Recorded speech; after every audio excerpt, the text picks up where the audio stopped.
আচ্ছা সবাই চুপ করবো, সবাই চুপ করবো। দাদা এটা লেন তো সদর ভাইটা আপনি লেন।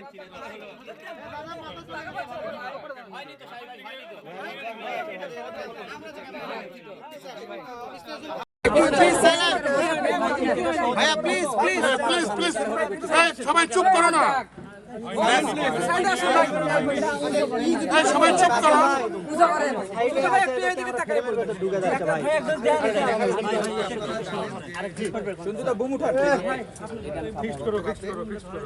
ভাই 2টা থেকে 3টা আমার তো হচ্ছে বন্দি কোন ফাউল চেম্বার, এটা মৃত্যুদণ্ডপ্রাপ্ত বন্দি সেলে ছিল। এই সেলের সাদ, এটা হচ্ছে এই কারাগারটা অনেক পুরাতন, আপনারা জানেন 1833 সালে নির্মিত, প্রায় 140 বছর। ছাদের একটা অংশ, এটা ওখানে পুরাতন দিনের যে ছাদগুলো ওখানে রড থাকে না, তো যেটাকে পরিবর্গা বলে, তো ওইটার একটা অংশ ওরা ছিদ্র করে ওরা বেরোতে সক্ষম হয়। এবং তারপরে তারা পেরিমিটার ওয়াল থেকে নিচে নামে, তাদের যে বিছানার চাদর তারা ব্যবহার করে সেটার মাধ্যমে রশি তৈরি করে তারা নামে, যেটা আমরা পরে বুঝতে পেরেছি। এবং সাথে সাথে কারাবিধি মোতাবেক সকল কর্তৃপক্ষকে ইমিডিয়েটলি অবহিত করা হয় এবং এখানের স্থানীয় এবং সকল পর্যায়ের পুলিশ প্রশাসন, আইন শৃঙ্খলা বাহিনীর সহায়তায় তাদেরকে আবার ইমিডিয়েটলি রাত 4:10 দিকে আইডেন্টিফাই করা সম্ভব হয়। পরবর্তীতে দেখা যায় এই 4 জনই সেই শান্ত করা হয়, তারা এখন আবার আছে। এটা হচ্ছে মূল ঘটনা।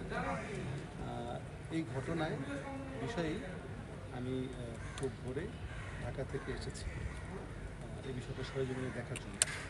আমরা এবং এটা প্রপারলি তদন্ত করা হবে, এটা কীভাবে তারা সকলের নজরদারি ফাঁকি দিতে সক্ষম হবে, এখানে কার কীরকম দায় দায়িত্ব আছে সেই অনুযায়ী আমরা ব্যবস্থা করি।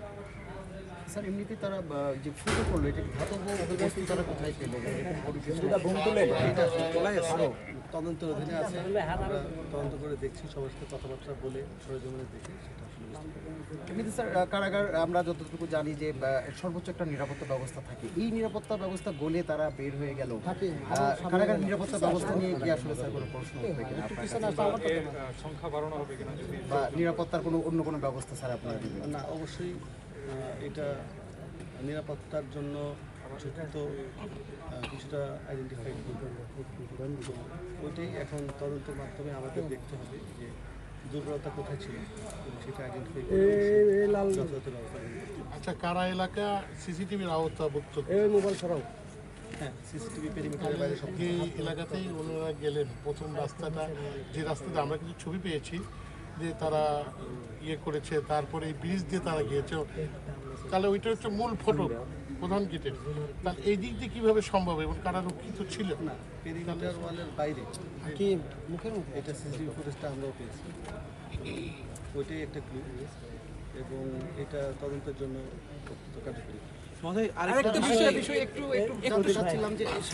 এই যে কারাগারের যে সীমানা, আমরা এখানে দেখছি যে এই যে ছোট ব্রিজটা জনসাধারণ ব্যবহার করে সারাদিনে, এখন এরকম সেন্সিটিভ একটি জায়গার ভিতর দিয়ে আসলে চলাচলের রাস্তাটা কতটুকু যৌক্তিক স্যার?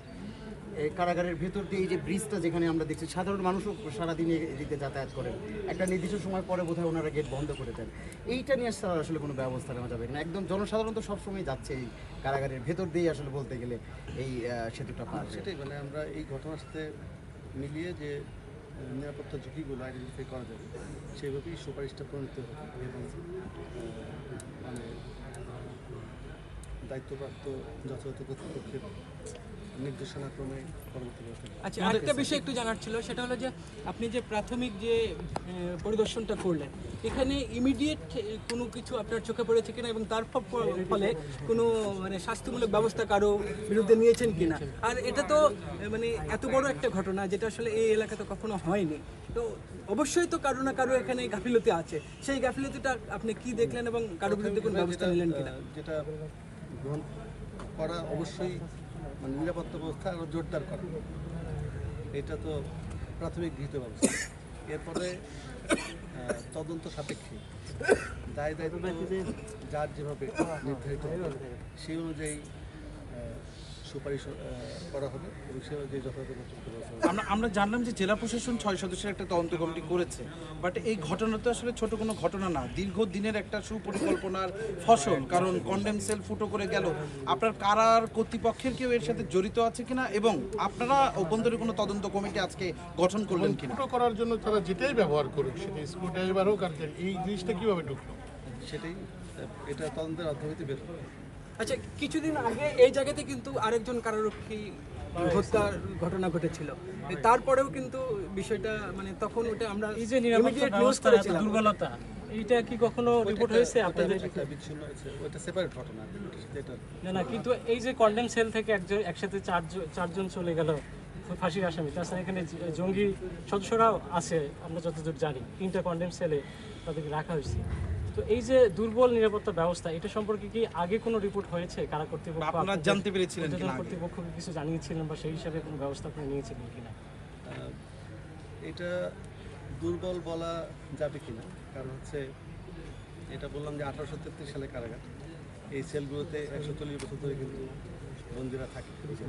এরপরে ঘটনা ঘটলো বলেই আমরা এখন নতুন করে আবার তদন্ত করে দেখছি এই দুর্বলতা আসলে কোথায় ছিল। আচ্ছা, আরেকটি বিষয় আমি বলি, আপনার পুরো নাম এবং ইয়েটা বলুন। আপনার